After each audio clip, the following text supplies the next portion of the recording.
ইসলাম আছে কোথায়? মসজিদে। ইসলাম আছে কোথায়? শুধু মাদ্রাসায়। ইসলাম আছে কোথায়? ব্যাস একটু আজানের সময়। ইসলাম আছে শুধু হজের সময়। দোকানে ইসলাম নাই, রাস্তায় ইসলাম নাই, পরিবারে ইসলাম নাই, সমাজে ইসলাম নাই, কোনো জায়গায় ইসলাম নাই। সমাজে, মহল্লায়, পাড়ায়, বিচারের মজলিসে, বলেন তো বিচারের মজলিসে ইসলাম আছে কি আছে না? নবীজি বিচার করছেন না দুনিয়াতে? ইসলামে বিধান আছে কিনা? বিধান তো আছে, কিন্তু বাস্তবায়ন নাই। ওখানে আর উন্নার কথা চলে না। ওখানে চলে থাক, কথাটা আর বললামই না। ওখানে কার কথা চলে বুঝে না, রাখা যায়। যার দাপট যত বেশি, যার শরীরের ব্যাস শক্তি যত বেশি, যার জাগতিক শিক্ষা যত বেশি, ব্যাস তার কথাই চলে। তখন কোরআন হাদিসের কথা চলে। এটা কি সব জায়গায় চলে? কথা বললেই তখন বলে সব জায়গায় ইসলাম টেনে আনেন কেন? ফুটবল খেলা যায় না যায়, এটা নিয়ে আবার আপনারা উঠে পড়ে লাগছেন। আগামী শুক্রবার ইনশাআল্লাহ ফুটবল নিয়ে আলোচনা হবে, কিন্তু সুযোগ তাকে বসে ফুটবল খেলা যায় কিনা, এটা নিয়ে সব জায়গায় ইসলাম টানেন কেন? এই যে প্রশ্ন করে কি করে না, এই প্রশ্ন উত্তর দেওয়ার আগে তাকে পাল্টা প্রশ্ন করতে হবে, আপনি সব জায়গায় মুসলিম পরিচয় দিয়ে থাকতে চান কিনা? প্রশ্ন, আপনি সব জায়গায় মুসলিম কিনা বলেন। এই প্রশ্ন উত্তর যদি উনি দেয় যে হ্যাঁ আমি সব জায়গায় মুসলিম, তাহলে আপনি সব জায়গায় যদি মুসলিম থাকে ফুটবলের মধ্যে ইসলাম ঢুকাইতে হবে, যে ইসলাম পন্থা হচ্ছে। আর যদি বলেন না আমি সব জায়গায় মুসলিম না, তাহলে আপনার প্রশ্ন করার অধিকারই নেই। আপনি তো ইসলাম মুসলিমই মনে করেন, ইসলাম তো আপনাকে মুসলমানই মনে করে না। আপনি কে? আপনার প্রশ্ন করার কোনো অধিকার নেই। এই জন্য আমার ভাই 4 নম্বর যে কথা বলতেছিলাম, শরিয়াত অনুযায়ী নিজের জীবনটাকে সাজানো গুছানো। 5 নম্বর আমানত, সাধারণ আমানত। ওই যে কথা বলতেছিলাম হাদিসের মাধ্যমে যে বলে দিয়েছেন স্পষ্ট কথা, লা ঈমান লিমান লা আমানাত লিমান, যার আমানতদারিতা নাই, আমানত যথাস্থানে যে পৌঁছায় দেয় না, বাস তার মধ্যে কোনো ঈমানই নেই। নাউযুবিল্লাহ, তার মধ্যে কোনো ঈমান নাই। বলছে যাও এই 10 টাকা আপনার এলাকা দায়িত্ব দেওয়া আছে মেম্বার সাহেবকে, দেখে গরিব মানুষদেরকে দেখে এই যে কি বলে সরকার থেকে চাউল আসছে এদেরকে দিয়ে দেবেন, ঘর আসছে এদেরকে দিয়ে দেবেন। এখন মেম্বার সাহেব কি করলো? গরিব, এখন নিজে গরিব দেখেন, নিজে গরিব বানায়। কেমন গরিব বানায়? অমুকে বাড়ি দরকার, অমুকে কি হয় আপনার বলে আমার চাস্তো ভাই। বুঝলেন না কথাটা? আত্মীয় দেখে ঘর দেওয়ার জন্য সরকার তোমাকে দিছে। এখন ব্যাস এরপর আবার টাকা তো খায় ফিরে আসে, তো ঘরটা পাবেন 5,000 টাকায় বিভিন্ন খরচ, কাগজপত্রের বিভিন্ন খরচ আছে, এই খরচগুলো তো দেওয়া লাগবে। এই খরচ কিন্তু আমি আমার থেকে দেবো, অথচ সরকারের পক্ষ থেকে এরকম কোনো খরচের খাতই নাই। উনি একটা খাত তৈরি করে নিজের পকেটটা ভারী করে, আমানতের খেয়ানত। যে এলাকার মধ্যে আমানতের খেয়ানত হয়, সেই এলাকায় শান্তি আসবে কিনা? إن كنتم تؤمنون بالله واليوم الآخر ذلك خير وأحسن تأويلا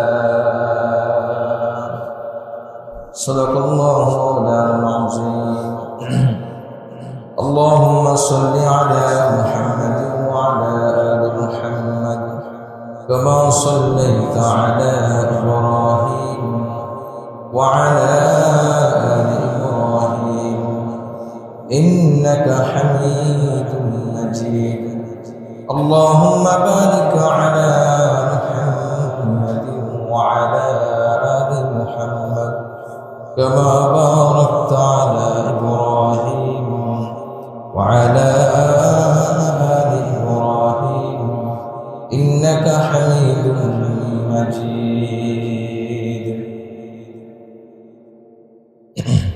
সূরাতুন নিসা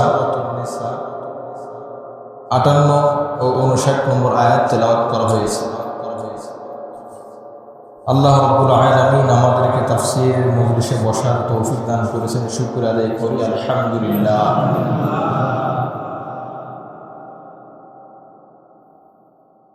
ঈদের পরে প্রথম তাফসীরের মজলিস, গুরুত্বপূর্ণ 2টি আয়াত আল্লাহ পাক নাযিল করেছেন। আল্লাহ পাক তার কোরআন উল্লেখ করেছেন, অত্যন্ত গুরুত্বপূর্ণ 2টি আয়াত। যে আয়াতগুলো মানুষের হকের কথা আল্লাহ পাক বর্ণনা করেছেন। এই আয়াতগুলোর মধ্যে মানুষের হক, বান্দার হক,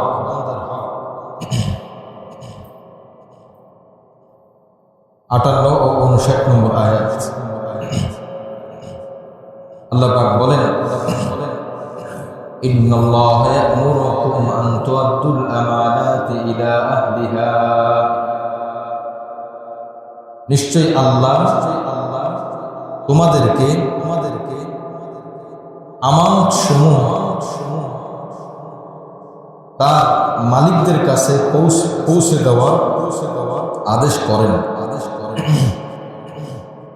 আল্লাহ পাক তোমাদেরকে মানুষের আমানত সমূহ তার কাছে ফিরিয়ে দেওয়ার ব্যাপারে আদেশ করেন। وَإِذَا حَكَمْتُمْ بَيْنَ النَّاسِ أَن تَحْكُمُوا بِالْعَدْلِ, আর যখন তোমরা মানুষের মাঝে ফায়সালা করবে, মীমাংসা করবে, তখন আদেশ করেন যে তোমরা ন্যায়সঙ্গত ন্যায়ের ফায়সালা করবে। ইন্নাল্লাহা নি'ম্মা ইয়া'iজুকুম বিহি, আল্লাহ পাক যেই উপদেশ তোমাদেরকে দেন, যে নসিহত তোমাদেরকে করেন, এটি সর্বোত্তম উপদেশ, সর্বোত্তম নসিহত। ইন্নাল্লাহা কানা সামিআন বাসীরা, নিশ্চয়ই আল্লাহ পাক শোনেন, আল্লাহ পাক দেখেন। আল্লাহ পাক সবকিছু শ্রবণকারী, সবকিছু দেখনেওয়ালা, সবকিছু দেখেন। 58 নম্বর আয়াত। তাহলে এই আয়াতের উদ্দেশ্য হলো বিশেষভাবে দুটি। এক নম্বর হলো আমানত মালিকদের কাছে পৌঁছে দেওয়া। 2 নম্বর ফায়সালা যে করবে, বিচার যে করবে, সে ন্যায় ফায়সালা করবে। আশ্চর্য বিষয় হলো বর্তমান সময় আমানতদারিতাও নাই, ন্যায়সঙ্গত ফায়সালাও নাই। এটা হলো সব থেকে বড় আশ্চর্য বিষয়। আমানত এই পর্যন্ত আমরা যে তাফসীরগুলো শুনে এসেছি, বলে এসেছি, মানুষের হকের ব্যাপারে সব থেকে মজবুত, সব থেকে কঠিন এই আয়াত, প্রথম আয়াত সূরা নিসা। এই আয়াতটা কখন নাজিল হয়? দেখেন আমানতটা কত গুরুত্বপূর্ণ। আয়াত কখন নাজিল হয় এটা বুঝলে আমানতের গুরুত্ব বুঝে যাবে। নবীজি মক্কায় থাকা অবস্থায় কাবা ঘরের চাবি দায়িত্ব ছিল উসমান বিন আবু তালহা, এই লোকের কাছে, উসমানের কাছে। উসমান যে তৃতীয় খলিফা, ইনি না, আরেকজন। ওসমান নামে অনেকে আছে। তখন তিনি মুসলমান হননি। বৃহস্পতিবার আর সোমবার কাবা ঘর খোলা হতো। মক্কার মুশরিকরা, কাফেররা কাবা ঘরে ঢুকত, ঢুকে ব্যাস উপাসনা, ভিতরে মূর্তি ছিল, শিরিক টিরিক যা করার পরে বের হয়ে যেত। নবীজি একদিন প্রবেশ করতে চাইলেন, তখন নবীজি ইসলামের দাওয়াত দেন। উসমানের কাছে চাবি চান।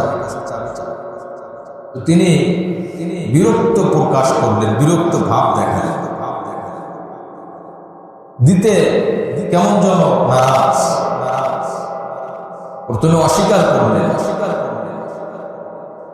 যেহেতু বৃহস্পতিবার সোমবার খোলা হয়, দিতে বাধ্য। নিরুপায় হয়ে দিলেন নবীজির কাছে। নবীজি ভিতরে ঢুকলেন, ইবাদত করলেন, আবার বের হয়ে আসলেন। বের হওয়ার সময় যখন এই কাবা ঘরের তালার চাবি তার হাতে দেওয়া হবে, সেই মুহূর্তে নবীজি একটা কথা বললেন। নবী আলাইহিস সালাম হাদিসের মধ্যে আসছে। কথাটা কি? উসমান, আজকে চাবি দিতে তুমি অস্বীকার করলে, অচিরে এমন সময় আসতে পারে, আসবে, যখন এই চাবির দায়িত্ব আল্লাহ আমাকে দেবে, তখন তুমি কি করবে বলো তো? উসমান তখন বলে, যদি সত্যই তাই হয় তাহলে তো কুরাইশরা অপমানিত হবে, অসম্মানিত হবে, কারণ অলরেডি তখন পুরা কুরাইশ নবীজির বিরুদ্ধে চলে গিয়েছে দাওয়াত দেওয়ার কারণে, ইসলামের কারণে। যাই হোক, লম্বা ঘটনা। নবীজি মদিনায় আসলেন, বছরের পর বছর দাওয়াত দিলেন। 8ম হিজরিতে মক্কা বিজয় হলো। নবীজির সামনে গেলেন। সামনে যাওয়ার পরে এই ওসমানের কাছেই তো কাবা ঘরের চাবি। কোন বর্ণনা আসছে সে চাবি মোহাম্মদ আলী ইসলামের কাছে দেবেন, এই জন্য কাবা ঘরের উপর ছাদের উপরে চলে গেছে। নবীজি আলীকে বলছেন, যাও ওর থেকে জোর করে নিয়ে আসো। কোন বর্ণনা আসছে নবীজি ওসমানের কাছে গিয়ে বলতেছে, ওসমান চাবি দাও। আজকে মক্কা বিজয় হয়েছে। এই মক্কা বিজয়ের লিডার ছিলেন নবী মুহাম্মদ রাসূলুল্লাহ সাল্লাল্লাহু আলাইহি ওয়াসাল্লাম। চাবি দিব না এই কথা বলার দুঃসাহস পুরো মক্কার জমিনে কারণ। বড় বড় নেতারা সাপের মতো তার গুহায় প্রবেশ করেছে। আবু সুফিয়ান সহ যারা আছে সব আত্মগোপনে মক্কায় নবীজির দাওয়াতে সব জায়গায় জয় জয় করা অবস্থা। সাধারণ ক্ষমা ঘোষণা করলেন, যাও তার সাধারণ ক্ষমা। নিজের কোনো ব্যক্তি স্বার্থ না, দেশের কোনো পদমর্যাদার স্বার্থ না, শুধুমাত্র ইসলামের স্বার্থে নবীজিকে বিতাড়িত করা হয়েছে, নবীজিকে বের করে দেওয়া হয়েছে, আঘাত করা হয়েছে, কষ্ট দেওয়া হয়েছে।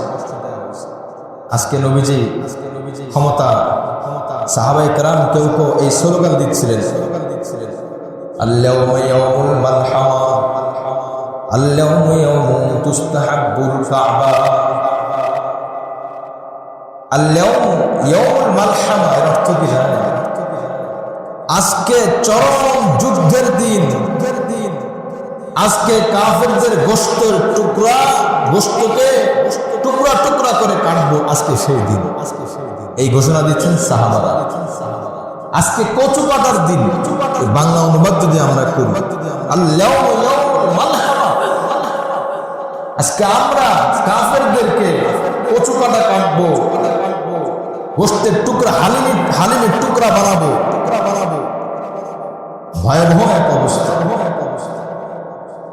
মক্কার কাফের কারো সাহস নাই সামনে আসার, সম্ভব না। নবীজি তখন বলেছেন, সাহাবীরা শোনো, ইসলাম মানুষকে বিজয় হলে মানুষকে উদার হতে শিখায়, বিনয়ী হতে শিখায়, মানুষকে অহংকারী হতে শিখায়। ইসলামের শিক্ষা। কেউ জিতে গেলে অহংকারী হয়ে যায়, ক্ষমতা আসলে জালেম হয়ে যায়। হয় কি হয় না? জুলুম শুরু করে। যখন ক্ষমতায় ছিল না তখন মাজলুম, দুর্বল। ক্ষমতা আসছে, আরে বাবা, আগুন ওড়ে, শরীর দিয়ে আগুন বের হয়, বোঝা যাচ্ছে অপব্যবহার হবে। যখন পদ আসে, ক্ষমতা আসে, সম্মান আসে, তখন যদি বিনয় হয়, এই আল্লাহর সব থেকে প্রিয় ব্যক্তি। তার দ্বারা জুলুম হবে না, তার দ্বারা বেইনসাফ হবে না, তার দ্বারা ইনসাফ প্রতিষ্ঠা হবে। যেমন হযরত সুলাইমান আলাইহিস সালাম পুরো পৃথিবীর রাজত্ব করেছেন, কখনো অহংকার করেন না, অহংকারী ছিলেন না। এই জন্য মানুষকে চেনা যায় যখন চেয়ারে বসে, মানুষকে চেনা যায় যখন ক্ষমতায় বসে। সত্যি সে কেমন মানুষ বুঝার জন্য উদাহরণ দিতে হয়। আঙ্গুরের দোকানের সামনে একটা বানর লাফ দিয়ে আঙ্গুর টুকরা খেতে চায়, কিন্তু ধরতে পারে না। তো ধরতে না পারলে একটা পরাজয়ের অবস্থা, যে আমি অপারক, আঙ্গুর ছিঁড়তে পারলাম না। কিছুক্ষণ পরে বলে কি, এই দোকানদারের আঙ্গুর টক না, এটা খাবো না। আসলে কি আঙ্গুর টক, ধরতেই পারে না, লাভ দিয়ে সে নিতে পারে না। তার ব্যর্থতা আঙ্গুর টক বলে চালিয়ে দিল, কিন্তু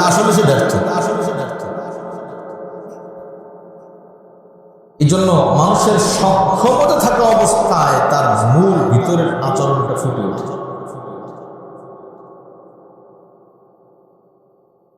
দেয়ালে পিঠ থেকে গেছে, এখন যদি বলে যা তোকে মাফ করে দি, যা মাফ করার কি আছে, তুমি নিজেই তো এখন নিরুপায়। এই জন্য আমার ভাই, আমরা অনেক সময় মানুষের অসহায়ের খুব বুঝার বিষয়, কিন্তু মানুষের অসহায়ের মুহূর্তে তাকে চেনার চেষ্টা করে, এটা ভুল। মনে রাখবেন, এটা ভুল। শিক্ষকের সামনে প্রত্যেকটা ছাত্র বিনয়ী, প্রত্যেকটা ছাত্র খুব ভদ্রতা দেখায়। বলেন তো 100 জন ছাত্র, সব ছাত্রই কিন্তু ভদ্র? শিক্ষকের সামনে যেমন প্রত্যেকটা ছাত্র ভদ্রতার মুখোশ পরে আছে, ভদ্রতার পোশাক পরে আছে, যখন শিক্ষকের থেকে আড়াল হয়ে যাবে তখন তার মুখোশটা উন্মোচন হবে, ভদ্রতার চাদরটা খুলে ফেলা হবে, এরপরে তাকে চেনা যাবে আসলে সে কেমন ব্যক্তি, তখনই তার মূল পরিচয় ফুটে। এই জন্য কোনো মানুষকে যদি আপনি চিনতে চান, তার দুর্বল আর অসহায় অবস্থায় চেনার চেষ্টা করেন না, তাহলে ধোঁকায় পড়বেন। কোনো মানুষকে যদি চিনতে চান, সে দুর্বল আর অসহায়, মজলুম, নিপীড়িত, এমন অবস্থায় কাউকে চেনার চেষ্টা করবো না, তাহলে ধোঁকায় পড়বো। কারণ এখন তার দেয়ালে পিঠ থেকে গেছে, এই জন্য সে এখন সিজদা দেয়। যখন সে সবল হয়ে যায়, যখন সে শক্তিশালী হয়ে যায়, যখন সে সক্ষম হয়ে যায়, যখন তার ইশারায় পুরা এলাকা নড়াচড়া করে, তখন তাকে চেনেন, তখন সে কেমন ব্যক্তি, এটাই হলো আসল পরিচয়। তখন ফুটে ওঠে ভিতরের সেই চরিত্র, তখন ফুটে ওঠে, তখন আপনি তার বাস্তব রূপ চিনতে পারেন। মানুষ ধৈর্যশীল তখন বোঝা যায়, যখন উত্তেজিত মুহূর্ত থাকে তখন তাকে ধৈর্যশীল বোঝা যায়। কোন পর্যায়ে, কোন স্তরে সে সাবির, কি বলেন, স্বাভাবিক পরিবেশ, সবকিছু ঠিক আছে, আপনি তাকে ধৈর্যশীল বলতে পারেন না। নবী আলাইহিস সালামের কাছে এক ব্যক্তি এসে বলতেছেন, ইয়া রাসূলুল্লাহ, এই ব্যক্তি অত্যন্ত ভালো মানুষ, খুব ভালো মানুষ। নবী আলাইহিস সালাম বলেছেন, তুমি কি তার সাথে সফরে চলাফেরা করেছো? না। 2 নম্বর, তুমি কি তার সাথে লেনদেন করেছো? না। 3 নম্বর, সে কি তোমার পড়োশী? না। নবীজি বললেন, ভালো স্বীকৃতি, ভালো ধারণা করা ভালো, ভালো স্বীকৃতি দিও না, কারণ তোমার সাথে এখনো কোনো খারাপের পরিস্থিতি তৈরি হয়নি, সুতরাং তুমি তাকে ভালো বলো কি? লেনদেনে মানুষকে চেনা যায়। আচ্ছা বলেন, ঋণ নেওয়ার পরে এরপরে ওই ঋণ গ্রাহককে আর খুঁজে পাওয়া যায় না। এই যে এখন লাপাত্তা হয়ে গেল, আপনি যদি ঋণ দেওয়ার সময় জানতেন যে এই ব্যক্তি এমন, আপনি কি ঋণ দিতেন? না। ঋণ নেওয়ার সময় সব থেকে বিনয়ী, নেওয়ার সময় মনে হচ্ছে কেবল আসমান থেকে পড়ল। আব্দুল কাদের জিলানী, জুনায়েদ বাগদাদি, মঈনুদ্দিন চিশতি, আরে বাবার এর থেকে ভালো মানুষ, এর থেকে 1 তারিখে দেওয়ার কথা তার আগেই দিয়ে দেব। মনে আপনি ঋণ দেওয়ার আগে কেমন যেন সে পরিশোধ করে দিচ্ছে, অলরেডি দেওয়ার আগে পরিশোধ করছে, ভাবতে এমন। আরে আপনার চাওয়া লাগবে, মাস শেষ হওয়ার আগে আপনার দরজা আমি হাজির হব, আপনি তো মুগ্ধ হয়ে গেলেন। এরপরে মাস শেষ হলো, পরের মাসের 1 তারিখ, ভাই কোথায়? আপনি আশায় থাকলেন হয়তো বা 2-1 দিন দেরি হতে পারে, সমস্যা না। 1 তারিখ যায়, 2 তারিখ যায়, ওই মাস যায়, পরের মাস যায়, ওই বছরের ক্যালেন্ডার শেষ, পরের বছরের ক্যালেন্ডার আসছে, তাকে আর খুঁজে পাওয়া যায়। এই যে এখন তার মূল চরিত্র ফুটে উঠতেছে। এই জন্য আমার ভাই, মানুষকে ঋণ দেওয়ার সময় চেনার চেষ্টা করি না, এটা করা উচিত না। ঋণ ওই মানুষটা ঋণ পরিশোধে কেমন, তখন আপনি বুঝতে পারবেন সেই মানুষটা ভালো মানুষ। কথা বলে ঠিক কিনা? এই জন্য দুর্বল অবস্থায় মানুষকে চেনা যায় না, অসহায় অবস্থায় মানুষকে চেনা যায় না। আল্লাহ আমাদেরকে জালেম থেকে, অসৎ পরিবেশ থেকে হেফাজত করেন, আমিন। এই জন্য নবীজির শিক্ষা, নবীজি ইসলাম বিজয় আগেও যেমন বিনয় ছিলেন, মক্কা বিজয় হয়ে গেছে, মক্কার সমস্ত শক্তি এখন নবীর হাতে, ইশারা দিবেন মাথা শরীর থেকে আলাদা হয়ে যাবে, এমন একটা অবস্থায় নবীজি দাঁড়িয়ে আছে। ওই অবস্থায় নবীজি বলেন আজকে সাধারণ ক্ষমা ঘোষণা করা হলো।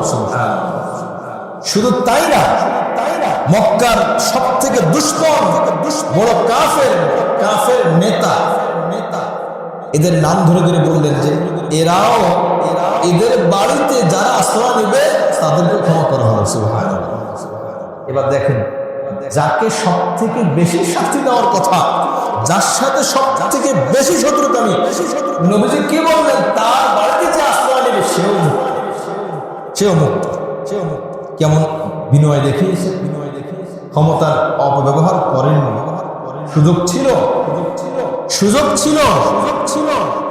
এই জন্য সাহাবা ইকরাম বলছেন আজকে যুদ্ধের দিন, আজকে গোশতগুলোকে টুকরা টুকরা করবো, চরম প্রতিশোধ নিব।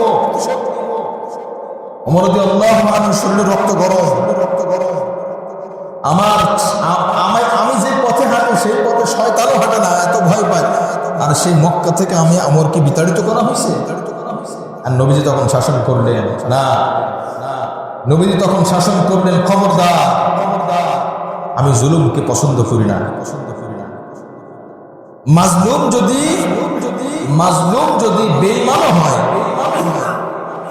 আল্লাহ রাসূল তার পক্ষে। জালেম যদি ইমানদার হয়, আল্লাহ রাসূল তার বিরুদ্ধে। কি বলেন, কথা ঠিক কিনা? হযরত ওমর রাদিয়াল্লাহু আনহুর একটা উক্তি আছে, তোমাদের কাছে যে ব্যক্তি সব থেকে শক্তিশালী, সেই ব্যক্তি যদি মাজলুম হয়, আমার কাছে সেই সব থেকে দুর্বল। তোমাদের কাছে যে সব থেকে দুর্বল, তোমাদের কাছে যে সব থেকে দুর্বল, তোমাদের কাছে ভুল বলছি, তোমাদের কাছে সব থেকে যে দুর্বল আর সে যদি মাজলুম হয়, আমার কাছে সে সব থেকে শক্তিশালী, মানে আমি তাকে বেশি ভয় পাই যদি সে মাজলুম হয়। আর তোমাদের কাছে সব থেকে শক্তিশালী আর সে ব্যক্তি জানেন, আমি আবু বকর বললাম আমার কাছে সব থেকে দুর্বল, আমার কিচ্ছু করতে পারবে না, আমি ওর বিরুদ্ধে আছি। এখন তো মানুষ যে শক্তিশালী ব্যাস তাকে ন্যায় মনে করে। আবু বকর সিদ্দিক রাদিয়াল্লাহু আনহু বলেছেন শক্তি আর দুর্বলতা কোনো ন্যায়ের বিষয় না, জুলুম, মাজলুম আর জালেম এটা হলো ন্যায় আর অন্যায়ের বিষয়। আমার ভাই নবী করিম সাল্লাল্লাহু আলাইহি ওয়াসাল্লাম ওই যে ওসমান বিন আবু তালহার থেকে চাবি নিলেন মক্কা বিজয়ের দিন, এই চাবি নিয়ে আসছে। ওসমান মনে করছে চাবি নিয়ে গেছে, এই চাবিকার ফেরত পাওয়া যায়? আজকে ক্ষমতা মুহাম্মাদের কাছে সব, আমি কিছু আজকে তো আমার তো নাম নিশানা থাকবে না, আমি জীবিত থাকি কিনা এটাই তো আমার বড় পাওয়া, যদি জীবিত থাকি। তবে যে নামাজের জন্য ঢুকলেন কাবা ঘরে, নামাজ আদায় করলেন, মূর্তিগুলাকে সব মনোহারে ভেঙে ফেললেন, পানি দিয়ে পুরা কাবা ঘরের ভিতরে পরিষ্কার করলেন, এবং হাজরে মাকাম ইব্রাহিম, এখন যেখানে যে কাঁচের গ্লাসে আছে ওইটা তখন ভিতরে ছিল, নবীজি ওইটাকে সম্মানের সাথে বের করলেন, একটা নিদর্শন বাবা ইব্রাহিম আলাইহিস সালামের। উনি মাকাফে নবীজি রাখলেন, এটা এখানেই থাকবে, কাবা ঘরের ভিতরে কোনো পাথর থাকবে না, সিজদা হবে আল্লাহর জন্য। বের হওয়ার পরে এরপরে নবীজি এই চাবিটা এখন ফেরত দিবে। ফেরত দিতে গিয়ে নবী আলাইহিস সালাম তখন কি বললেন? যাও, এই ওসমান বিন আবু তালহা কোথায় আছে তাকে ডাক দাও। ওসমান বিন আবু তালহা আসলো। এরপরে নবী আলাইহিস সালাম ওসমান বিন আবু তালহার কাছে চাবিটি জমা দিলেন, নাও এটি তোমার কাছে আমি ফেরত দিলাম। জোরে বলি সুবহানাল্লাহ। সে তো অবাক ব্যাপার, কি আমার কাছে ফেরত দিল। আল্লাহ পাক আয়াত নাযিল করলেন, নবীজি শুধু ফেরত দেন না, নবীজি একটা হাদিসও বলেছেন, নবীজি হাদিসও বলেছেন। রাসূল কারীম সাল্লাল্লাহু আলাইহি ওয়াসাল্লাম আশ্চর্য এক হাদিস দেখেন, খুযহা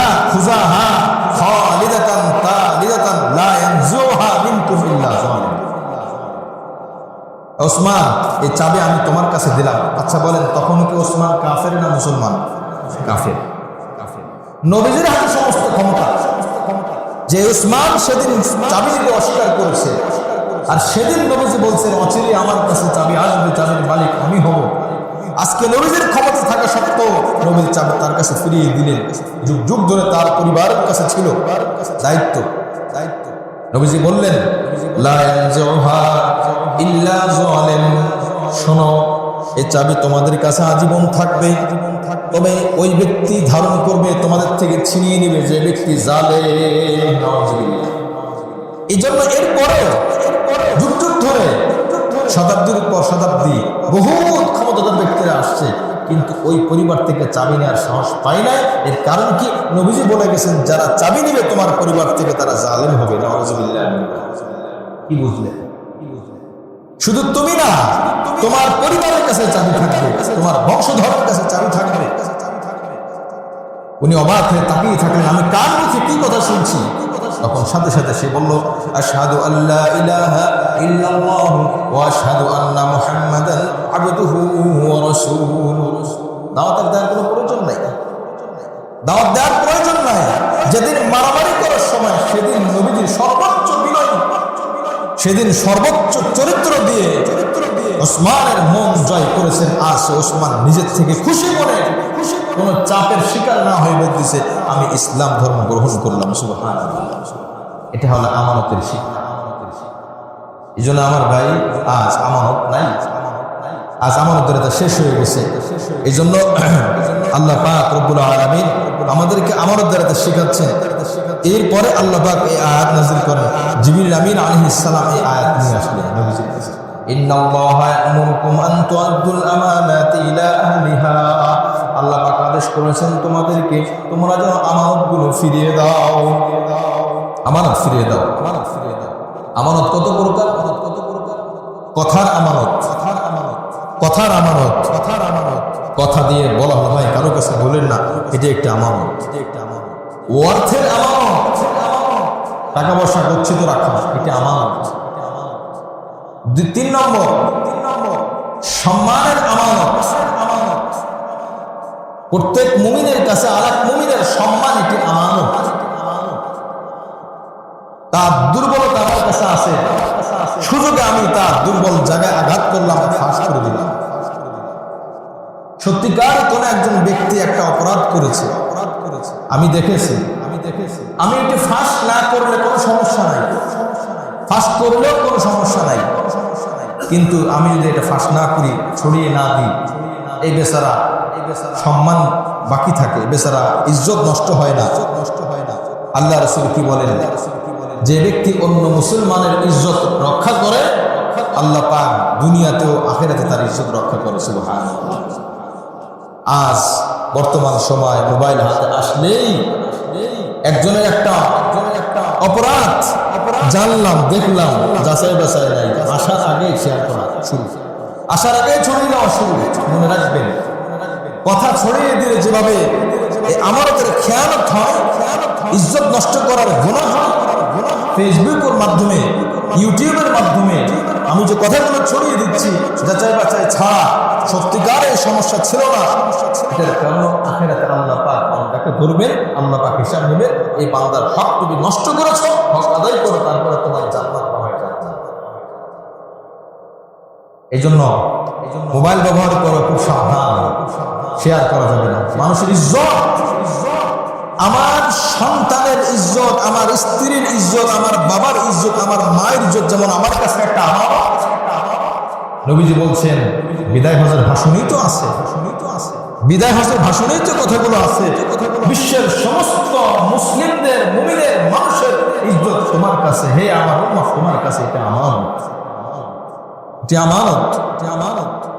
ঘুমের ঘরে রাত্রিবেলায় তোমার বাবার লুঙ্গি উপরে উঠে গেছে, ছতর উন্মুক্ত হয়ে গেছে, তুমি কি সকালবেলায় হাসতে হাসতে বলবে আসো একটা মজার কথা আছে, আজকে রাত্রিবেলায় ঘুমের ঘরে আমার বাবার লুঙ্গি উঠে গেছে, লজ্জাস্থান দেখা গেছে, এটা কি তুমি বলবা?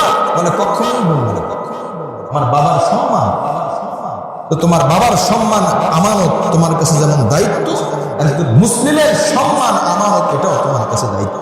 ইজ্জত রক্ষা করা, ইজ্জত রক্ষা করা। আজ মানুষ মনে করে টাকার কথা এটাই শুধু আমানত না। এই জন্য তাফসীরের মধ্যে আসছে, দেখেন, 1 নম্বর আমানত হলো কোরআন সুন্নাহ। কোরআন, এই কোরআন হাদিস এগুলো হলো প্রথম আমানত। আল্লাহ পাক প্রথম আমানত দিয়েছেন। কোরআন মধ্যে আসছে, সূরা আহজাব, আলোচনা লম্বা হবে এই জন্য আমি বিস্তারিত বলছি না, শুধু শিরোনামগুলো বলছি। কোরআন আমানত, হাদিস আমানত, সঠিকভাবে আমি আমল করলাম কিনা। আল্লাহ পাক বলছেন, ইন্না আরাদনাল আমানাতা আলাস সামাওয়াতি ওয়াল আরদি ওয়াল জিবাল ফাবাইনা আন ইয়াহমিলনাহা ওয়া আশফাকনা মিনহা ওয়া হামালাহাল ইনসান। আমি কোরআনের আমানত, এই আমানতকে আমি পাহাড়ের উপর রাখতে চেয়েছি, আসমানের দিতে চেয়েছি, জমিনকে দিতে চেয়েছি। সবাই অস্বীকার করছে, আল্লাহ আমরা এত ভারী জিনিস গ্রহণ করতে পারি। ও হামালাহাল ইনসান, মানুষ গ্রহণ করেছে। এই জন্য মানুষ এই কোরআনের আমানত গ্রহণ করেছে। এটা সঠিকভাবে চলা, এটাকে সংরক্ষণ করা, এটা তার দায়িত্ব। নম্বর 2 অঙ্গীকার। নম্বর 2 অঙ্গীকার, ওয়াদা। উপযুক্ত ব্যক্তির কাছে তার দায়িত্ব পৌঁছে দেওয়া। 2 নম্বর এখানে আসছে, 2 নম্বরের মধ্যে যে হাদিসের মধ্যে এটাও আসছে, কোন ব্যক্তি যদি কাউকে কোনো দায়িত্ব দেয়, কোনো পদে বসায়, কোনো পদমর্যাদা তাকে দেওয়া হয়, কিসের কারণে? সে আমার বন্ধু, সে আমার আত্মীয়, সে আমার বংশের লোক, এই জন্য তাকে আমি মেম্বার বানালাম, তাকে আমি চেয়ারম্যান বানালাম, তাকে আমি এমপি বানালাম। শুধু এই কারণে দেয়। হাদিসের মধ্যে আসছে, মনে রাখেন, আমার সম্পর্কের লোক, আমার ভাই। আর চেয়ারম্যান আমার ভাই হবে না, কি হবে? শুধু সম্পর্কের খাতিরে, যোগ্যতার বিচারে না, সম্পর্কের বিচারে, ভ্রাতৃত্বের বিচারে, বংশের বিচারে। আমার পরিচিত, আমরা একসাথে চলাফেরা করে, আমি আমার বন্ধু, সে বন্ধুত্বের বিচারে তাকে আমি ক্ষমতায় বসালাম। আল্লাহ রাসূল বলেন, ফালানাতুল্লাহি আলাইহি ওয়াল মালাইকাতি ওয়ান নাসি আজমাইন। আল্লাহ রাসূল বলেন, এই যে দায়িত্ব বসালো, ক্ষমতায় বসালো, এর উপরে আল্লাহ পাকের অভিশাপ, ফেরেশতাদের অভিশাপ, গোটা মানবকুলের সকলের অভিশাপ ওই ব্যক্তির উপরে, নাউযুবিল্লাহ মিন যালিক। সবার অভিশাপ তার উপর। মিনহু সরফুন ওয়ালা আদলুন। এই ব্যক্তির ফরজ ইবাদত, এই ব্যক্তির নফল ইবাদত আল্লাহর কাছে কবুল হবে না, নাউযুবিল্লাহ। এই কথার মধ্যে আমি যে দায়িত্ব দিলাম, আমি তো ক্ষমতায় বসালাম, এটার মধ্যে চলে আসে, এখানে স্পষ্ট আসছে যে মানুষকে নির্বাচন করা, মানুষকে ভোট দেওয়া। কাকে ভোট দিব? কাকে ভোট দিব? দেখেন হাদিসের মধ্যে আসছে, ইযা দুইয়াতিল আমানাতু ফান্তাযিরিস সাআহ। যখন আমানত নষ্ট করা হয়, এই যে আমানত, এটা একটা আমানত, ফান্তাযিরিস সাআহ, তখন কিয়ামতের অপেক্ষা করো। আরেক হাদিসের মধ্যে আসছে, ওয়াইদা উসিদাল আমরু ইলা গায়রি আহলিহি ফান্তাযিরিস সাআহ। যখন কোন ব্যক্তিকে ক্ষমতা দেয়া হবে আর ওই ব্যক্তি ওই ক্ষমতার যোগ্য না, আল্লাহ রাসূল বলেন কিয়ামতের অপেক্ষা করো, কিয়ামত অচিরে ঘটে যাবে। কিয়ামতের আলামত, কিয়ামতের আলামত, অযোগ্য মানুষ, কিচ্ছু বোঝে না, জাগতিক জ্ঞান পর্যন্ত তার নাই, অথচ সেই এলাকার বড় নেতা। কে আছে, কে আছে না বলে? নাই। তাকে বানাচ্ছি কি? আমরাই তো বানাচ্ছি, আমি বানাচ্ছি। ওকে ভোট দেব কেন? আমার ভাই না।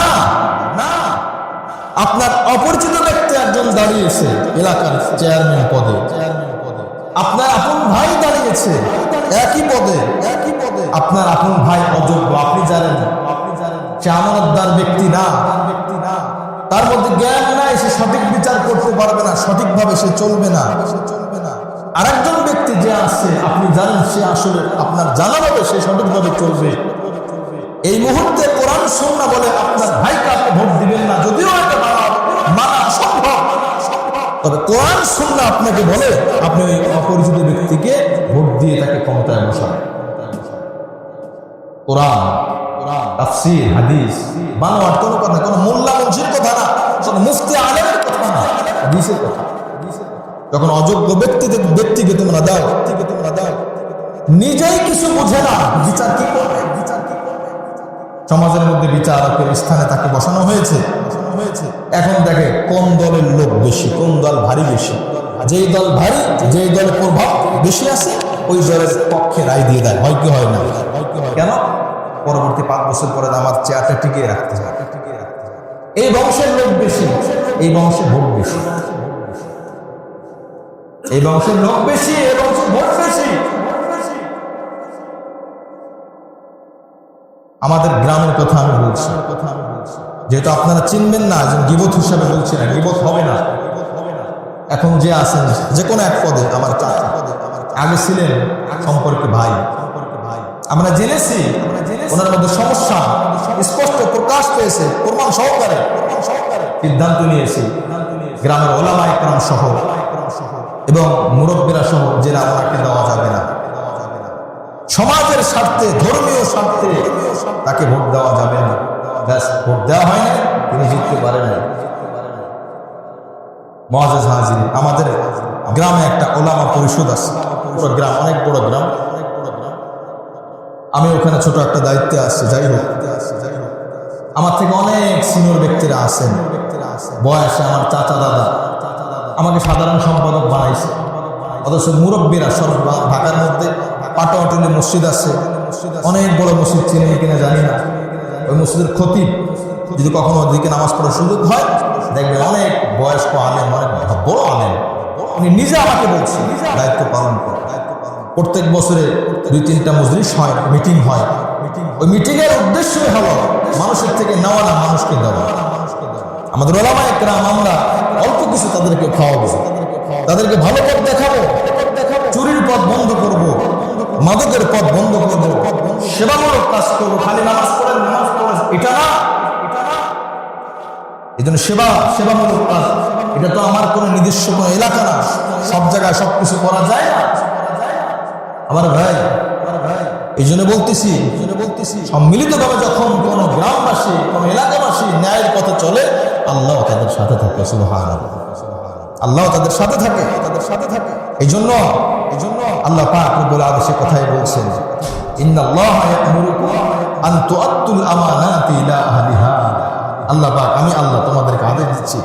এই যে কথা বলতেছিলাম, 2 নাম্বার দায়িত্ব কাকে দেওয়া হবে? ইদা উসিদাল আমরু ইলা গায়রি আহলিহি ফান্তাদিরিস সাআ। নম্বর 3 কাজা, বিচার করা।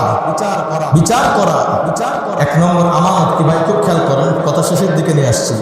1 নম্বর আমানত কোরআন, 2 নম্বর আমানত দায়িত্ব দেওয়া সঠিকভাবে, নম্বর 3 বিচার করা। এখানে কোরআনের মধ্যে আসছে বিচার করা। আমি যখন বিচার করব, তখন বিচারটা আমি ন্যায়সঙ্গত বিচার, কোনো পক্ষপাতিত্ব করবো না, হ্যাঁ, কোনো পক্ষ নিব না। 3 নম্বর যেটা বলতেছিলাম, বিচার করা। বিচার হবে ন্যায়সঙ্গত বিচার। সমাজে কে আছে ন্যায়সঙ্গত বিচার করতে? কিন্তু গ্রাম আছে, একটু চোখ বন্ধ করে দেখেন, তাহলে আপনি কি বলবেন? কাকে বলবেন? কার কথা বলবেন? অথচ আমানত।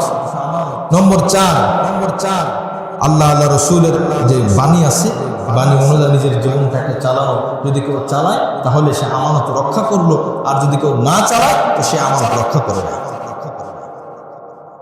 কারণ 10 টাকা মেরে দেওয়া যেমন খেয়ানত, নামাজ না পড়াও এরকম খেয়ানত। কথা বলেন ঠিক কিনা?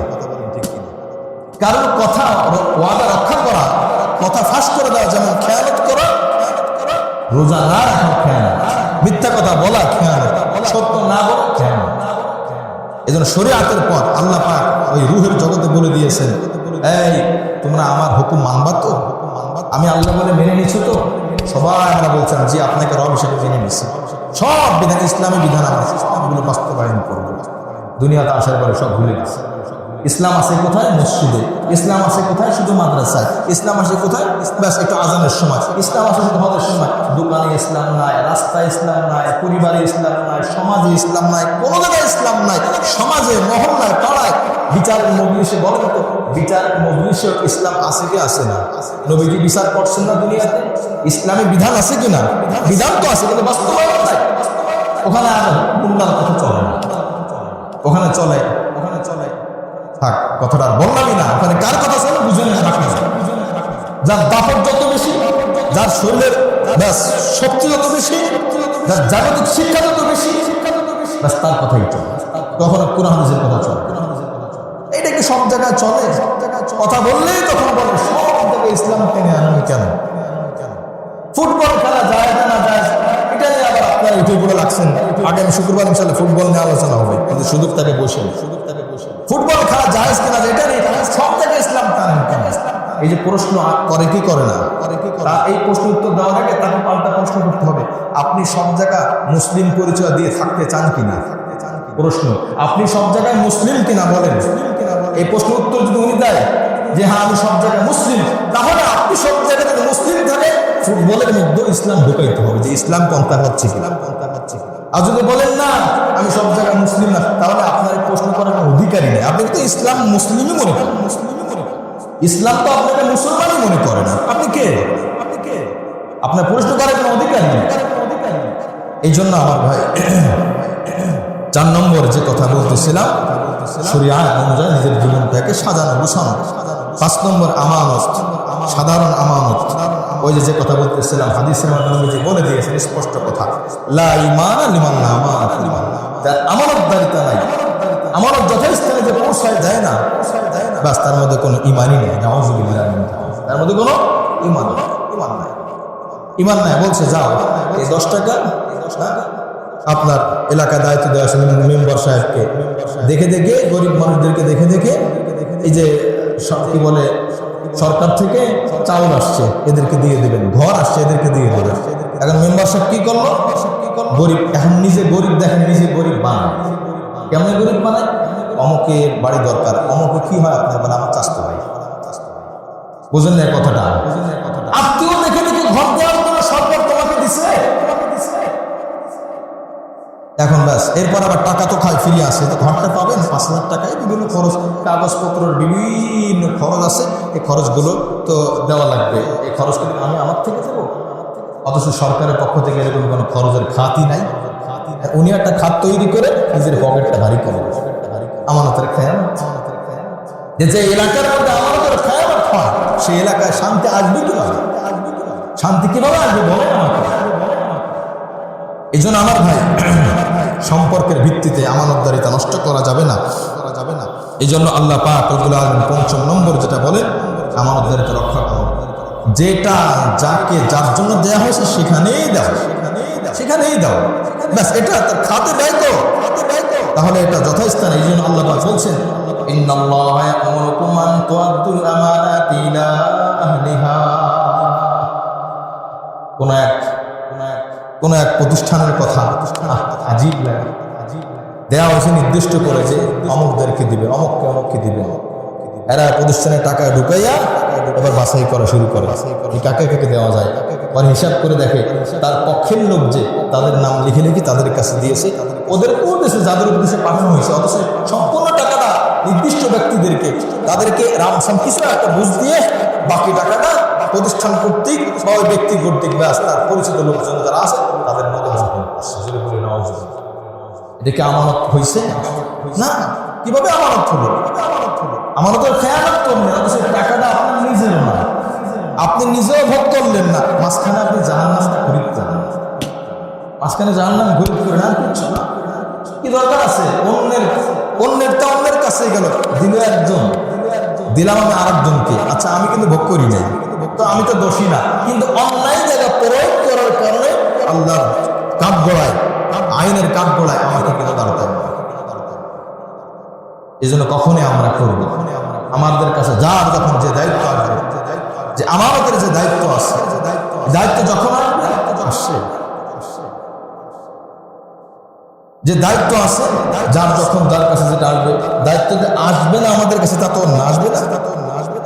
অল্প হোক ছোট হোক, আপনার কাছে আপনার পরিবারের দায়িত্ব আছে, আপনার কাছে মহল্লার দায়িত্ব আছে, আপনার কাছে সমাজের দায়িত্ব আছে, আপনার কাছে একটা থানার দায়িত্ব, কথার কথা, যে কোনো দায়িত্ব বলেন, ওখানে একটা কথার আমানত আছে, টাকার আমানত আছে, পরামর্শের আমানত আছে। মানুষ পরামর্শ সঠিক পাওয়াটা আপনার কাছ থেকে দাবিদার। জিজ্ঞেস করতেছে এদিক দিয়ে বের হওয়া আসে, ভাই আমি নন্দীপাড়া ব্রিজে যাবো, পথটা কোন দিকে? দুষ্টামি করে শয়তানি করে বলে এই যে পশ্চিম দিকে। এটা কি নন্দীপাড়া ব্রিজ? এরকম অনেক সময় বলে না, বলে অনেক সময়। তো এই যে আমি যে তাকে ভুল পথ দেখালাম, আমি আমানতের খেয়ানত করলাম। কথা বুঝলেন কিনা? আমানত কাকে বলে? আমানতের টাকা না, উপযুক্ত ব্যক্তিকে উপযুক্ত বিষয় পৌঁছে দেওয়া, এটার নাম হলো আমানত। আল্লাহর কাছে নামাজ পৌঁছায় দেওয়া, ইবাদত পৌঁছায় দেওয়া, এটা আমানত। একজন আমার কাছে জিজ্ঞাসা করলো, অমুক গ্রামে একটি মেয়ে দেখেছি, ভাই মেয়েটা কেমন, আমার ছেলেকে বিবাহ দিব। তা আমি জানি মেয়েটা খুব ভদ্র, দিনদার। আমি বললাম, মেয়ে আর পাইলেন না, ঘরের মধ্যে যে জাহান্নাম খরিদ করতে চান ওই মেয়েকেই বিয়ে করেন, বলে না অনেকে। অথচ মেয়ে খুব ভালো মানুষ, ভালো মেয়ে। এই যে আমি এই ভাঙাই দিলাম বিবাহটা, অর্থাৎ উপযুক্ত ব্যক্তির কাছে উপযুক্ত ব্যক্তির কথা বক্তব্যটা আমি পৌঁছালাম না, সে আসলে ভালো, আমি এটাকে খারাপভাবে পেশ করলাম, আমি আমানতের খেয়ানত করলাম। অনুরূপভাবে মেয়েটা খারাপ কিন্তু আমার আত্মীয়, জিজ্ঞেস করছে ভাই মেয়েটা কেমন? চিন্তা করলাম মেয়েটা যেহেতু আমার আত্মীয়, আর ছেলে পক্ষ, ছেলে সরকারি চাকরি করে, ভালো বেতন যদি হাতছাড়া হয়ে যায় আমার আত্মীয়টা কোথায় যাবে? অথচ মেয়েটা খুবই খারাপ। আমি বললাম না, ভালো জায়গায় ইমাম দিচ্ছেন, গ্রামে যদি মেয়ে থাকে ওই একটাই আছে, আস্ত তাজা মিথ্যা কথা। আমার তো খেয়ানত হয়েছে। কি বলেন, খেয়ানত হয়েছে কিনা? এরকম এক একটা করে হিসাব করলে এই খেয়ানতগুলো কি গ্রামে বলেন, শহরে বলেন, সমাজে বলেন, চলতেছে কি চলতেছে না? সব জায়গায় চলতেছে। ভাই কার কাছে হিসাব দিবেন? আল্লাহ পাক প্রত্যেকের কাছ থেকে আমানতের হিসাব নেবেন। আমানতের হিসাব দাও, নামাজ বাদ দাও, রোজা বাদ, সব বাদ দিলাম, শুধু আমানতের হিসাবটা দাও। হাসরের ময়দানে বান্দাদের কাছে যদি আমানতের হিসাব নেওয়া হয়, একজন মানুষ জান্নাতে যাওয়ার কোনো সুযোগ নাই। তারপরও আল্লাহর কাছে মাফ চাওয়া, চেষ্টা করা, শুধরে নেওয়া, নিজের জীবনটাকে শুধরে নেওয়া। এই জন্য আল্লাহ পাক রব্বুল আলামিন বলেন, ওয়াইদা হাকামতুম বাইনান নাসি আন তাহকুমু বিল আদল, যখন তোমরা বিচার করবা ন্যায়সঙ্গত বিচার করবা। আফসোসের কথা হলো এই কথাটা শুধু কোরআনে আছে, কোরআনের বাইরে আর না। ন্যায়সঙ্গত বিচার আদালতে নাই, ন্যায়সঙ্গত বিচার একজন বলছিল, এই জামানা যদি মামলা করতে চাও তিনটা জিনিস তোমার থাকতে হবে। কি কি? বলে, এক নম্বর তোমার থাকতে হবে কারণের মতো সম্পদ। মামলা চালাইতে গেলে টাকা লাগে কি লাগে না? নাকি আমাদের দেশে ফিরি ফিরি মামলা চালানো যায়? কারণের মতো সম্পদ লাগবে, কথা বাস্তব। নম্বর দুই, মামলা যদি চালাইতে চাও নূহ আলাইহিস সালাম মতো হায়াত লাগবে তোমার। কয় বছর বাচ্চা নূহ আলাইহিস সালাম? 2 কাঠা জমি, নিজের জমি। মামলা করতে করতে দেখা যায় বাপ পায় না, সন্তান পায় না, নাতিরা বলে যে ফায়সালা হয়েছে। এখন নাতি ওই কাগজ নিয়ে দাদার কবরে যে বলে, দাদা এই কাগজ পাইছি, এখন এই কাগজ দিলাম, এটাকে পানি দিয়ে ভিজায় শরবত বানিয়ে কবরে বসে বসে খাওয়া। বাংলাদেশি আইন, এটা সব ব্রিটিশের, সব মারাত্মক। এটা একটা বড় একটা গেম, কিছু মনে করবেন না, কষ্ট নেবেন না। এটা বড় ব্যবসা হয়ে গেছে, এটা ব্যবসা তো ছিল না। তোমাকে তো ওই চেয়ারে বসানো হয়েছে ব্যবসা করার জন্য না, তোমাকে সঠিক বেতন তো দেওয়া হবে। কেন ঝুলে মানুষের হয়রানি করো? 1 নম্বর কারণের মতো সম্পদ হইতে হবে। 2 নম্বরে নূহ আলাইহিস সালাম মতো হায়াত হওয়া লাগবে। হায়াত হইতে নাহলে মামলা করতে পারবো না। নূহ আলাইহিস সালাম মতো হায়াত হওয়া লাগবে তার, আর কারণের মতো সম্পদ হইতে হবে তার। আর 3 নম্বর হযরত আইয়ুব আলাইহিস সালামের মতো ধৈর্য হওয়া লাগবে। অনেক সময় ধৈর্য হারায়, যা মামলা যা, এই জমি কোর্ট করে দিয়ে যা, করবই না, এরকম অধৈর্য হয়ে যায়, কে যায় না। অনেক সময় খা, দুনিয়াতে খা। আল্লাহর কাছে কিন্তু এই যে শত শত হাজার হাজার কোটি মানুষ আদম আলাইহিস সালাম থেকে কিয়ামত পর্যন্ত আল্লাহ পাকের মামলার ফায়সালা করতে কয় লাখ কয় কোটি বছর লাগবে ভাই? দুনিয়ার একটা মামলা যদি 10 বছর 20 বছর লাগে, এমন বহুত মানুষ কারাগারে এখনো শাস্তি ভোগ করতেছে, সাজা ভোগ করতেছে, যে আসলে অপরাধী। আবার বহুত অপরাধী দিকে দুনিয়াতে ঘুরতেছে বাহাদুরের মতো, মানে এর থেকে স্বাধীন নাগরিক আর দুনিয়াতে। হায় হায়, জেনে বুঝে যদি কোনো বিচারক এই কাজগুলো করে, আশ্চর্য লাগে। পুরো হাদিসের সাথে মিলাইলে এই জামানার আল্লাহ মাফ করুন, আল্লাহ মাফ করার অধিকার তার আছে, মাফ করলে আল্লাহ করবেন, এটা তো আমাদের কোনো বিষয় না, আমারও বিষয় না, আপনারও বিষয় না। কিন্তু বাস্তবতা কোরআন সুন্নাহর দিকে আপনি তাকাবেন আর বর্তমান বিচার ব্যবস্থার দিকে তাকাইলে আপনি নিজেই ফতোয়া দিতে বাধ্য হবেন যে একটা বিচারকে জান্নাতে যাওয়ার সুযোগ নেই।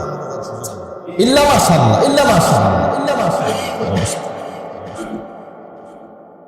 মিথ্যার যদি গন্ধ হয় তো সব থেকে বেশি গন্ধ হতো আদালত।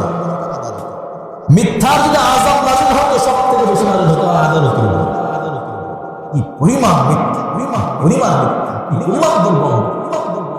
একজন বলেছে আমার যদি সব শেষ হয়ে যায় যা কোনোদিন মামলা করব, আমি মাজলুম হয়ে সব নিয়ে যা। শত্রু পক্ষকে বলছে ভাই আল্লাহর রাস্তায় মামলা করিস না, মামলা করতে গেলে নিজের বাঁচার জন্য তো পাল্টা মামলা দেওয়া লাগবে। তোর মামলা করার জন্য যে টাকা লাগে, তোর যে টাকা খায় শেষে তার থেকে বেশি টাকা দেবো, তুই জিতে দা। তবে আল্লাহ রাস্তায় ওই জায়গায় যাস না, ওই জায়গায় এমন জায়গা, ওই জায়গায় তোকে গেলে আমারও যাওয়া লাগবে। আমি নিরুপায়, আমার তুই টাকা নেই, আমাকে বাঁচা। এ হলো এমন, অথচ এটা একটা ফায়সালা পাওয়ার জায়গা, একটা আশ্রয়ের জায়গা ছিল। অসুস্থ মানুষ যেমন অসুস্থ হয়ে, কোনো মানুষ অসুস্থ হয়ে গেলে ডাক্তারের কাছে চিকিৎসা নেওয়ার জন্য, একটা প্রশান্তি লাভের জন্য বিচার ব্যবস্থাপনা ছিল একটা প্রশান্তির জায়গা। মানুষ বিপদগ্রস্ত হবে, সেখানে যাবে, বিপদ থেকে রেহাই পাবে, ন্যায্য অধিকার, ন্যায় আইন, ন্যায় বিচার পাবে। এটাই তো ছিল, কি বল কথা ঠিক করে গেছে। এই জন্য আল্লাহ পাক বলেন ওয়াইদা হাকামতুম বাইনান নাসি আন তাহকুমু বিল আদলি ইন্নাল্লাহা নি'মা ইয়া'iজুকুম বি। আল্লাহ পাক বলেন আমি আল্লাহ তোমাদেরকে অতি উত্তম নসিহত করি। ইন্নাল্লাহা কানা সামিআন বাসীরা, নিশ্চয়ই আল্লাহ পাক সবকিছু শুনেন এবং সবকিছু দেখেন। এই জন্য বান্দারা তোমাদের উচিত আমানতগুলো ফিরিয়ে দাও। ইয়া আইয়ুহাল্লাযীনা আমানু আতিউল্লাহ ওয়া আতিউর রাসূল। ইমানদাররা 59 নম্বর আয়াত, আতিউল্লাহ ওয়া আতিউর রাসূল, আল্লাহকে অনুসরণ করো। পরের আয়াত, আল্লাহকে অনুসরণ করো, ওয়া আতিউর রাসূল, রাসূলকে অনুসরণ করো, ওয়া উলিল আমরি মিনকুম, তোমাদের মধ্যে যারা ন্যায় পরায়ণ শাসক, ন্যায় পরায়ণ আইন প্রণেতা, যারা দেশের প্রশাসনের দায়িত্বে থাকে, যারা আইন করে মানুষের কল্যাণের জন্য, দেশের কল্যাণের জন্য, তাদের আইনটাকে তোমরা ফলো করো, অনুসরণ করো। এই জন্য সরকারি যে আইন আছে, যে আইনের মধ্যে মানুষের উপকার, জনগণের উপকার, দেশের উপকার, যেটার মধ্যে কোরআন সুন্নাহর কোনো বিরোধ নাই, ওই আইনটা মানাও কিন্তু ওয়াজিব। ওই আইন মানাও কি বলেন? ওয়াজিব। সিট বেল্ট লাগাইলে কোরআন সুন্নাহর কি বিরোধ হয়? কারণ ড্রাইভারের জন্য কি বলেন, এটা আইন করছে কার জন্য? আমার জন্য, আমার যাত্রীদের জন্য, পথচারীদের জন্য উপকার। তো এই আইনটা মানাও কিন্তু জরুরি। এরকম যত আইন আছে সরকারের আইন, সরকারি যত আইন আছে, যে আইন কোরআন সুন্নাহ ইসলাম বিরোধী না, যেটা দেশের উপকার, জনগণের উপকার, সম্পদের উপকার, নিজের উপকার, ওই আইনটা মানাও আবশ্যক, ওয়াজিব। দলিল এই 59 নম্বর আয়াত সূরাতুন নিসা। ইয়া আইয়ুহাল্লাযীনা আমানু আতিউল্লাহ, আল্লাহকে অনুসরণ করো, ওয়া আতিউর রাসূল, রাসূলের অনুসরণ করো। আল্লাহর অনুসরণ মানে কিতাবের মাধ্যমে আল্লাহর অনুসরণ, ওয়া আতিউর রাসূল, রাসূলের অনুসরণ মানে হাদিস অনুসরণের মাধ্যমে রাসূলের অনুসরণ। এখনকার সময় একদল মানুষ পাওয়া যায় হাদিস মানার কোনো দরকার নাই, তারা আবার আল্লাহর কিতাব কোরআন মানতেই হবে, হাদিস মানার দরকার নাই। এখন প্রশ্ন আসে, যদি বলেন হাদিস মানা দরকার নাই, এর মানে হলো আপনি আসলে কোরআন মানেন না। এই গত কয়েকদিন এক মুসল্লি মুরব্বী ভাই এসে বলতেছে যে আযাব কবরে নাকি কোনো আযাব নাই, নতুন ফতোয়া। 1400 বছর পর্যন্ত এই ফতোয়া শুনছেন। 1400 বছরের মধ্যে সাহাবীদের মধ্যে, তাবেঈদের মধ্যে, মুহাদ্দিসদের মধ্যে, মানে যারা হিন্দু তারাও বিশ্বাস করে কবরে শাস্তি আছে, মুসলমানদের কথা ঠিক। এই নতুন ফতোয়া, ফিতনা বাস মোবাইলে বসে বসে, টিভিতে বসে বসে, ফেসবুকে বসে বসে, এখন কবরে আযাব নামে কোনো কিছু নাই, এটা একটা অপেক্ষার জায়গা, এটা আর কিছুই না, জান্নাতও নাই, জাহান্নামও না, শাস্তি নাই, এগুলো দরকার নেই। যারা মূলত হাদিস মানে না, তারা মূলত কোরআনও মানে না। কি মানে না বলেন? এবার আসেন কোরআন কেন মানে? এবার দেখেন, হাদিস মানে তো আল্লাহ রাসূলের কথা। যে ব্যক্তি বলে আমি কোরআন মানে, কোরআনে আসছে ওয়া আতিউর রাসূল, রাসূলের হাদিস মানে, রসুলের হাদিস মানে কোরআন নিজেই বলে রসুলের হাদিস মানো। আর যে ব্যক্তি বলে আমরা কোরআন মানি, হাদিসের দরকার নাই, সে কেমন যেন কোরআনের এই একটা আয়াতের অংশ মানে না। তার মানে হলো মূলত সে কোরআনই মানে না। এক আয়াত না, অসংখ্য আয়াত আছে, অসংখ্য আয়াত আছে। এই জন্য খবরদার এই ফিতনায় পড়েন না। এই বক্তব্য শোনার কোনো প্রয়োজন নাই। আপনার পরিচিত জন যারা আছে, বন্ধু ফ্রেন্ড সার্কেল যারা আছে, ভাই ব্রাদার সন্তানের, এদেরকে এই বক্তব্য শোনায়েন না হয়।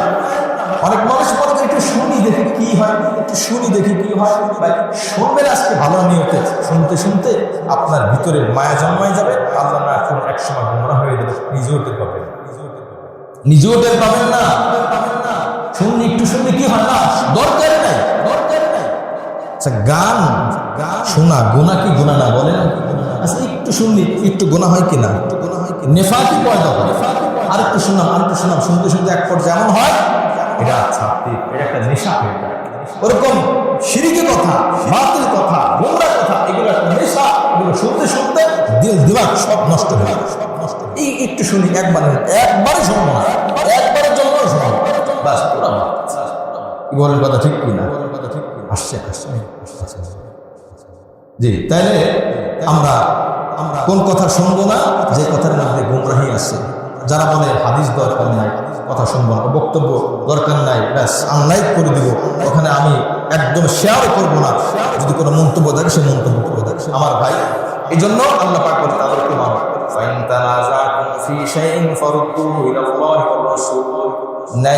শাসকদের মধ্যে কারোর আইন যদি এমন হয় যে আইনটা একটু সমস্যাপূর্ণ, অর্থাৎ কোরআন সুন্নাহ বিরোধ কিনা, এই যে সমস্যা দেখা গেছে, তো এখন যাচাই বাছাই কর। কিভাবে? কোরআন সুন্নাহ দিয়ে যাচাই বাছাই কর। কোরআন সুন্নাহ দিয়ে যাচাই বাছাই করার পরে যদি দেখা যায় শাসকদের ওই আইনটা কোরআন সুন্নাহর পক্ষে, তাহলে মানো। আর আইনটা যদি কোরআন সুন্নাহর পক্ষে না হয়, ওটাকে এটা করুন, এটা বাদ দাও। যেমন শাসক যদি বলে যে নামাজ পড়া দরকার নাই, আমরা কি মানবো? কথার কথা। যদি বলে পর্দা করা দরকার নাই, আমরা একে কথা মানবো।